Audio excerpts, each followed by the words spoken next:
Здраво, деца! Слушнете го денешниот возбудлив расказ. Со брзи чекори Илија излегол од палатата на царот. Едно било јасно. Не можел да губи време, бидејќи безбожниот цар ќе направил се што е во негова моќ да го убие Илија. Тој не се плашел, бидејќи знаел дека Бог е верен и нема да го напушти. Бог на пророкот му зборувал многу јасно. Илија, оди одовде. Оди на исток и скри се кај потокот Керит.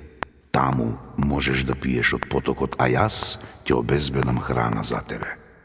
Дали знаеш како Бог го направил тоа? Тој испратил гаврани, кои на Илија му носеле месо и леб. Тоа прекрасно нешто навистина се случило. Бог испраќал храна по воздушна пошта за појадок и вечера на Илија.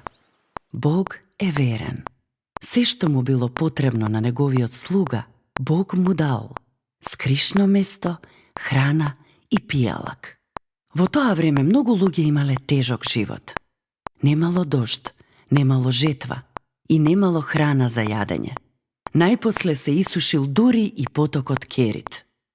Кога се случило тоа, Бог му покажал на Илија друг пат до Сарепта, што се наоѓала преку границата. На влезот на градот, тој замолил една жена. Дај ми чаша вода и парче леб. Жената тажно го погледнала и кажала со уморен глас. Немам повеќе ништо. Ми остана само грст брашно во садот, а во стомната има неколку капки масло. Тоа е се што имам. Сега само што сакав да направам нешто за да јадеме јас и мојот син. Доволно е за уште еден оброк, а потоа ќе умреме. Не плаши се. Бог ме испрати кај тебе.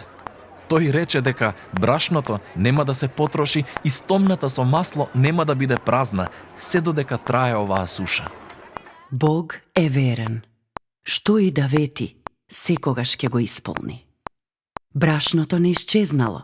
Стомната со масло не се исушила, иако жената ги употребувала двете нешта секој ден со цел да направи нешто за јадење. Пророкот Илија, жената и нејзиниот син секогаш имале доволно. Зар тоа не е прекрасно? Бог е верен. Секогаш можеш да зависиш од него. До следното слушање. Ако сакаш да не контактираш или ако имаш прашање, пиши ни на radio7kids@gmail.com. Чао!